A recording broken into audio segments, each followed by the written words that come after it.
Typical doublespeak from Putin. We don't sanction these gangs. They have nothing to do with us. But what they're doing is kind of patriotic, which is a little bit of a wink and maybe a nod to the cyber hacking criminals in Russia.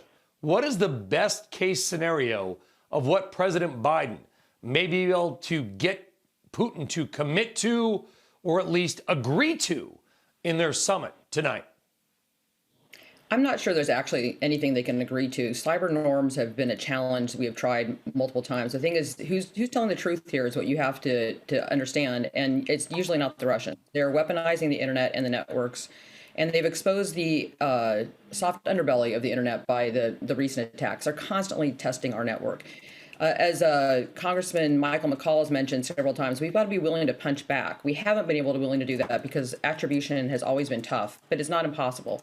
And recently, the reports have been showing the DoD have shown up with evidence, even though he says that we have not, that they are definitely, all lines are rolling back to Russia, and they're doing this as part of their testing both the internet and the power sources, which are really the key to our economy. Well, you're not sounding very optimistic, Shane. I wish I could be more. Can kind of, Biden can scold Putin, ask for favors. Do you, though, ultimately think that Putin could, tell these criminals to knock it off? I mean, I'm not sure President Biden or any president, by the way, around the world would have the power to tell criminals, well, hey, stop what you're doing. Okay, we'll stop. I mean, does Putin even have that power?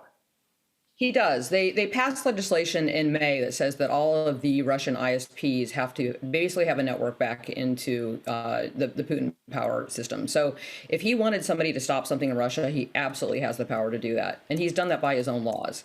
So it would be great if President Biden was able to make some headway there. But as we know, he doesn't need to have the truth on his side. And he constantly says we don't show up with any evidence.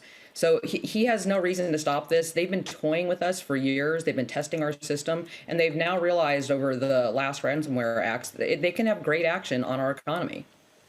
Yeah.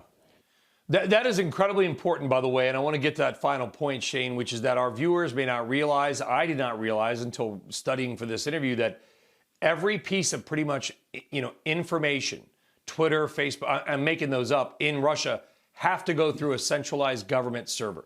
They have the power to turn off the water pipe, if you will. I mean, it's pretty incredible if you think about it. Do you think anything like that could ever happen here? Or do you think that what Russia is doing is uniquely designed, maybe with China, to do that, to control and maybe promote mis or disinformation? Absolutely. Internet fragmentation has been a challenge since the internet was created. We fight very hard for freedom. One of our challenges has been, one of the things they've weaponized is Tor, which is something that we actually created here in the United States to allow signal intelligence to come back here so we could monitor what was going on in other countries. And it also allowed people that were considered dissidents to be able to contact and work through their own freedom networks. And now Russia has decided that that is not the network that they're going to use. They're going to use one that is 100% controlled by their government, and they choose what their citizens can see. So besides the cyber attacks, which are causing us potential economic harm here, we're also seeing them fragment the internet to make sure that the Russian people, and the same thing goes on in China, as we've known for a long time with the Great Firewall, they don't have access to the truth, and the truth is made up for them, and the whole concept of fake news continues to live very heavily in Russia. Shepard Smith here. Thanks for watching CNBC on YouTube.